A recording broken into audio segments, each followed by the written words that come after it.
Bonjour à tous les élèves de seconde 2 et 5. Donc, correction des exercices que vous aviez à faire depuis fin mars avec effectivement, vous vous souvenez, les couches K, L, M. Facile à s'en rappeler, compagnie aérienne de Hollande, Air France KLM, puisque maintenant c'est une seule boîte. Alors vous aviez 3 ou 4 exos, mais rien de bien difficile. Donc ici dans le premier vous aviez le néon, le sodium, numéro atomique qui est marqué en bas à gauche comme on a appris.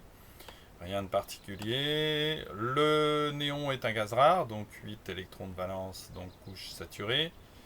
Et le sodium est un alcalin, donc couche insaturée avec un électron puisqu'il est dans la première colonne, tout simplement. Rien de particulier. L'iode dépasse le calcium, comme on a dit, donc la règle de l'octet théoriquement n'est pas applicable. Bon, en fait, on verra qu'elle peut quand même s'appliquer, mais théoriquement ça ne fait pas partie de vos compétences. Le 14 est semblable. Vous avez la configuration électronique avec 5 électrons, donc on sait déjà qu'il se trouve à la 5e colonne. Il s'agit du phosphore. Rien de particulier également. Le fluor, évidemment, se trouve dans le dentifrice sous forme de ion fluorure. Sinon, je donne pas cher de vos dents. Et l'ion fluorure se présente sous cette forme-là, a évidemment un électron surnuméraire. Pour compléter sa colonne qui ne l'est pas. Il est dans l'avant-dernière colonne. Voilà. Donc on va revoir ça tout de suite. Bon, évidemment, ça fait quand même un petit moment que nous sommes confinés, donc tout pousse, y compris les cheveux. Et là, moi, je peux pas sortir dans la rue, c'est insupportable, donc je suis obligé de me déguiser, sinon, voilà. Donc, faut espérer que ça s'arrête vite pour qu'on puisse aller chez le coiffeur, tout simplement. Bien, revenons à la physique. Donc, je vous ai mis ici la dernière activité en vue des vacances. Vous avez juste une petite définition à noter et on va reprendre le tableau de Lewis que nous avions terminé lors de la précédente leçon ici, et on va regarder un petit peu ce qui se passe au niveau des atomes, et notamment avec un petit diaporama que je vous ai concocté en essayant de faire en sorte que ça ne soit pas trop long.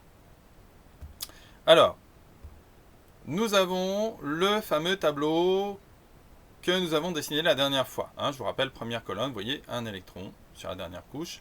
On ne représente sur Lewis que la dernière couche, on est bien d'accord. On ne représente pas tous les électrons, c'est uniquement ceux de la dernière couche.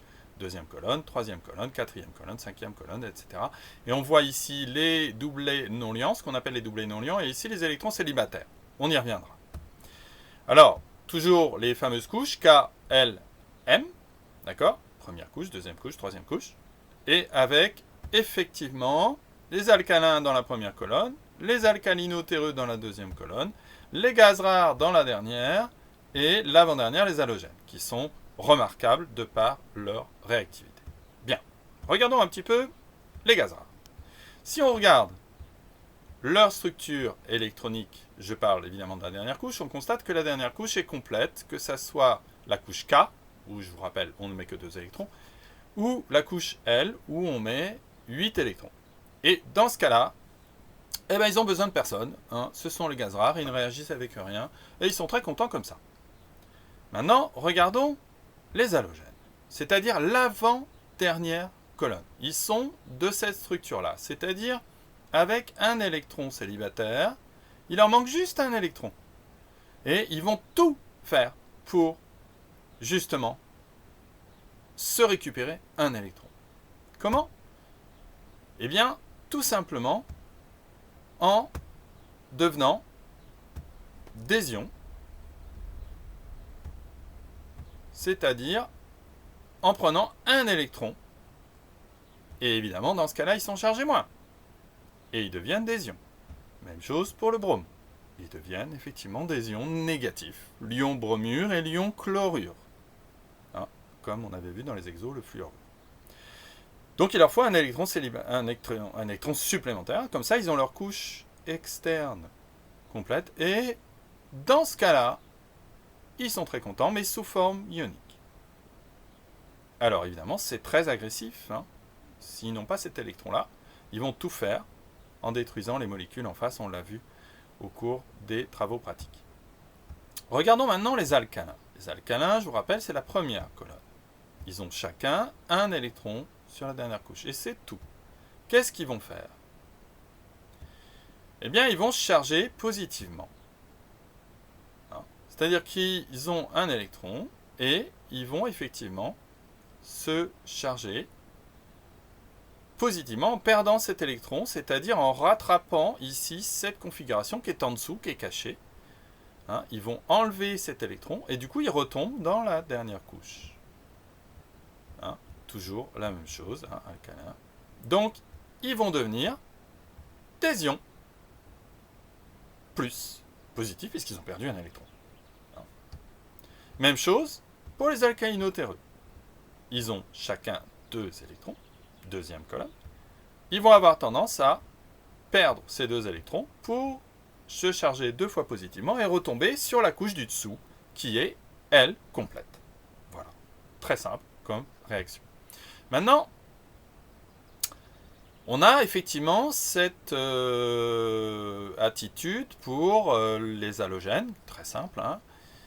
Les oxygènes, la colonne de l'oxygène a tendance à, effectivement, s'il peut, s'octroyer 2 électrons.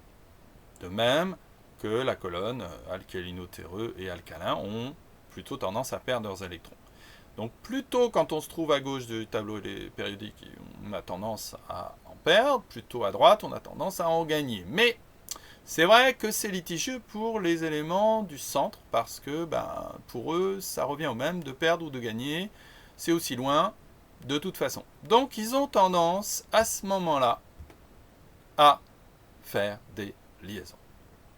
Bond, en anglais, d'où, évidemment, l'agent connu, qui a énormément de liaisons, bien sûr. Donc, une liaison met en jeu 2 électrons célibataires, entre 2 atomes différents, bien sûr. Une liaison s'instaure entre 2 atomes, possédant chacun un électron célibataire. Ça, il faut le copier sur le cours, à la suite. Et à ce moment-là, on a ce qu'on appelle une mise en commun. Si je reprends les formules de Lewis de l'hydrogène, première colonne, donc on est comme ça, de l'oxygène, donc on est dans la 6e colonne, donc effectivement, on a une configuration comme ceci, avec 2 doublés non liants et puis 2 électrons célibataires, ici un électron célibataire. On a dit que la liaison pouvait s'instaurer entre 2 électrons célibataires, donc je peux faire une liaison là. Et puis, je peux en faire une autre là. Et du coup, qu'est-ce que je viens de faire? La molécule d'eau. De même, si j'ai le chlore. Le chlore est dans la 7e colonne, donc 7 électrons, avec un électron célibataire, et l'hydrogène, toujours un électron. Ça ne change pas. Là encore, je peux avoir une liaison. Et je viens de faire la molécule d'acide chlorhydrique. Tout simplement. De la même façon, et cette leçon est très importante, on a la possibilité d'avoir plein de molécules de cette façon, c'est-à-dire qu'on a, vous voyez, des liaisons qui peuvent s'instaurer entre les électrons célibataires. Ce qui est extrêmement intéressant, c'est que on a quelque chose de fortement étonnant sur la règle de l'octet. Regardez. Si je compte les électrons qui tournent autour de l'oxygène, en comptant y compris ceux de la liaison, puisque c'est une mise en commun. Je compte 1, 2, 3, 4, 5, 6, 7, 8. Je compte 8 électrons. C'est pas un hasard. Là encore, on a la loi de l'octet. Pour l'hydrogène, vous allez me dire. Pour l'hydrogène, on n'a que 2 électrons, mais c'est normal. Mise en commun de l'électron d'oxygène avec l'hydrogène, on le compte 2 fois, mais c'est normal, chacun voit ce qui tourne autour de lui. Et l'hydrogène a 2 électrons également. Mais lui, il est content avec 2 électrons. Je vous rappelle que la couche K ne comprend que 2 électrons. Il ne peut en aucun cas y avoir 8 électrons. Essayez de vous amuser à compter dans les autres molécules. Je vais faire celle-là. Vous voyez, vous constatez que vous avez des liaisons simples, des liaisons doubles et des liaisons triples. Il n'existe pas de liaison quadruple. Mais, effectivement, on a jusqu'à une liaison triple. Et ici, on peut très bien avoir 2 doubles liaisons comme la molécule de dioxyde de carbone. Si on regarde cette molécule, on a, pour le carbone, si on compte tous les électrons qui l'entourent, on a encore là 8 électrons. Et ça n'est pas un hasard. Vous allez me dire, mais pour l'oxygène, même chose. Pour l'oxygène, on compte les électrons de la liaison, y compris les doublets non liants. 1, 2, 3, 4, 5, 6, 7, 8. Également 8 électrons. Et pour toutes les molécules, c'est comme ça. Qu'est-ce qui se passe donc au niveau de l'atome? L'atome ne va pas effectivement voler des électrons, il ne va pas perdre des électrons, il va mettre en commun des électrons qui lui appartiennent avec d'autres électrons d'autres atomes. Et comme cette mise en commun lui donne l'impression d'être entouré de 8 électrons, il est content comme ça. Et c'est très difficile de casser une molécule, parce que les atomes sont contents comme ça. Tout seul, ça ne leur va pas, parce qu'ils n'ont pas 8 électrons. Voilà, tout est dans la règle de l'octet, y compris pour les liaisons. Voilà. Cette leçon est extrêmement importante, évidemment, vous pouvez bien sûr la repasser, renotez bien tout ça, hein. Ici, ces molécules sont à effectivement dessiner. Et je vous souhaite de bonnes vacances studieuses, puisque notre ministre a dit qu'il fallait avoir des vacances, hein, pendant lesquelles des vacances apprenantes. Hein, donc, eh bien, vous repassez tout ce qu'on a étudié jusqu'à maintenant. Comme ça, on se revoit à la rentrée et on est fin prêt pour continuer le programme. Voilà. Bon courage à tous.